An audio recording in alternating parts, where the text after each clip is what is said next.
Thank you so much for joining me on the telecast.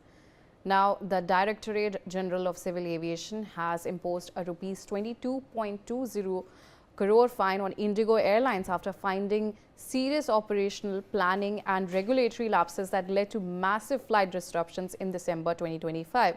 The regulator's probe found that IndiGo failed to maintain adequate operational buffers and to properly implement revised pilot duty time norms, contributing to widespread chaos and inconvenience for travelers. And along with the monetary penalty, the DGCA has taken enforcement action against senior management, issuing warnings to top officials and cautioning the airline's CEO for oversight failures. IndiGo has acknowledged the regulator's order and stated it will take the findings seriously, reviewing internal systems to strengthen its operations as per the DGCA. The errors made by IndiGo between December 3 and 5 led to the cancellation of at least 2,507 flights and a delay of another 1,852, leaving over 3 lakh passengers stranded at airports across the country. Now, let us take a look at the 22 crore penalty breakdown. I'll be going over to the big wall over there to break it down for you. What exactly is this penalty all about? When we talk about the DGCA's, it's 22 rupees crore fine on IndiGo. Obviously, this comes after in December 2025, last year we saw several flight cancellation where 3 lakh passengers were stranded. So this is the fine that has been imposed, which is rupees 22.2 crore. When we take a look at the breakdown of this in rupees 1.80 crore rupees, this is for 6 separate instances of improper delegation of operational control and shortcomings in accountable management, which also means rupees 30 lakh for each instance of non-compliance. So that's the breakdown of rupees 1.80 crore.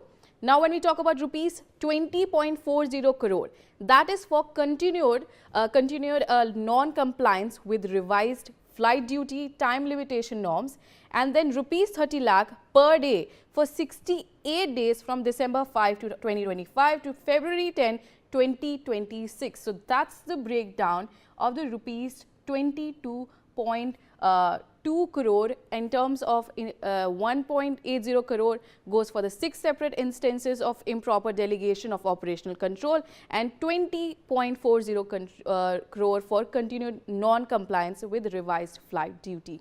So that's the breakdown when we're talking about that. And obviously, this comes after what we saw last year, the kind of impact IndiGo in terms of monopoly in the market it had, with several flights being cancelled and several passengers, at least 3 lakh passengers were stranded, and they had no means otherwise to book a flight after that. They had to either go through another bus or another ways. So this is the fine that has been imposed. A lot of people are saying that this amount is still a lot less for the kind of impact it had. But meanwhile, we have with us Captain C.S. Randhawa, President, Federation of Indian Pilots. Thank you so much for joining me on the telecast. Now, in terms of the fact that this fine has been imposed on IndiGo, what do you think is the next course of action going to be in terms of precedence on monopolies and duopolies in the country, in the airline industry? Do you think that this fine is enough to set a precedent for the airline industry? See, first of all, we are very disillusioned by the decision of the government and the findings after the findings of the inquiry committee was given to the government.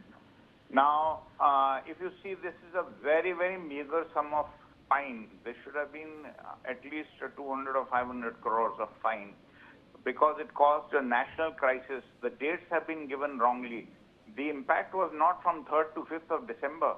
The impact was from starting from 2nd of December and going up to 9th of December. The situation started stabilizing around 13th, 14th of December.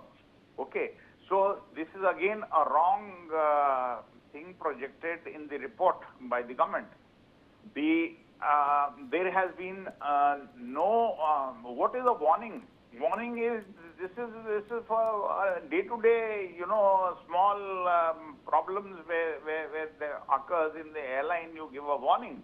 Now there is no strict action which has been taken either for the senior officials of IndiGo or DGCA. No one has been held accountable. See the fun. It caused a national crisis. The minister said we will take strict action. This is strict action. So it is very, very, disturbing, and it has led to the citizens of the country in disillusionment. Let me remind you that when a crisis occurred three years back in Southwest Airlines, the airline was fined $145 million. So what is this? This is a big joke. It's a big joke.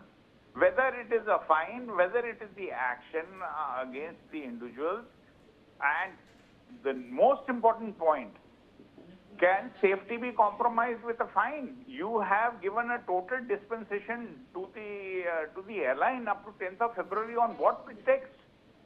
Should an accident take place, then who's responsible? Now, the law is not same for the two sets of pilots, one which is operating with IndiGo and the rest of the other people in the country. Are they different human beings?